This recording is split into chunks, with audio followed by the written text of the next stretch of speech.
Merci Madame la maire. Osons l'euphémisme, la loi Blanquer du 26 juillet 2019, dite loi pour une école de la confiance, a laissé un souvenir amer au monde de l'éducation. On aurait presque envie d'en sourire, mais notre sourire serait une grimace bien triste. Sur la forme, une énième réforme venue d'en haut, adoptée au pas de course, au mépris de la mobilisation du corps enseignant notamment, et sans consultation ni des maires ni des syndicats. Vive la confiance. Sur le fond, une loi fourre-tout, où l'on trouve, entre autres mesures polémiques, la mutualisation des auxiliaires de vie scolaire pour les enfants en situation de handicap et la possibilité de créer des établissements regroupant écoles élémentaires et collèges. Mutualiser, regrouper, on l'aura compris. L'objectif, c'est avant tout de faire des économies. Un exercice dans lequel Monsieur le ministre Blanquer excelle. 252 millions d'euros économisés en 2020 sur le budget de l'éducation nationale.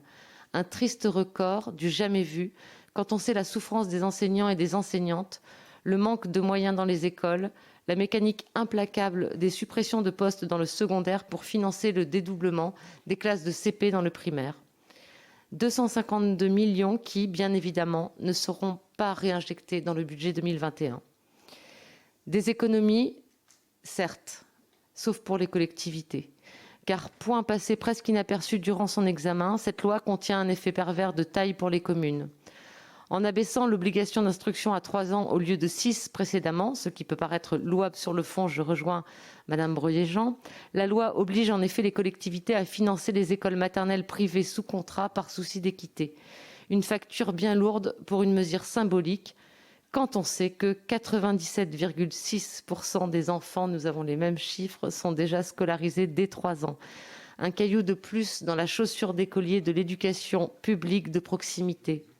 Si l'État a prévu de compenser le surcoût engendré dans le budget des communes lors des 3 premières années d'application, qu'en sera-t-il par la suite? Mystère.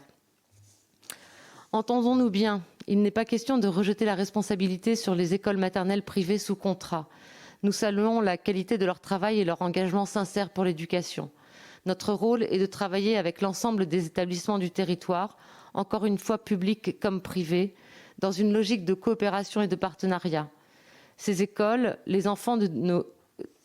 s'occupent des enfants de nos concitoyens et concitoyennes et il ne s'agit pas ici à Poitiers de rajouter des clivages au niveau local. Simplement, nous considérons que les deniers publics de la collectivité ne devraient pas servir à financer les dépenses de fonctionnement de structures éducatives privées. C'est autant d'argent qui, une fois les compensations de l'État suspendues, ne viendra plus soutenir l'instruction publique. C'est autant d'argent en moins pour le service public de proximité. Nous allons donc voter cette délibération. Nous la voterons car c'est une obligation légale. Nous la voterons car ne pas le faire nous conduirait à une mise en demeure de la préfecture puis à des poursuites pénales, dont le coût pour la collectivité s'élèverait à des montants bien supérieurs aux 630 000 € engagés au total. Nous la voterons car il en va de notre responsabilité vis-à-vis de l'argent des contribuables de notre ville.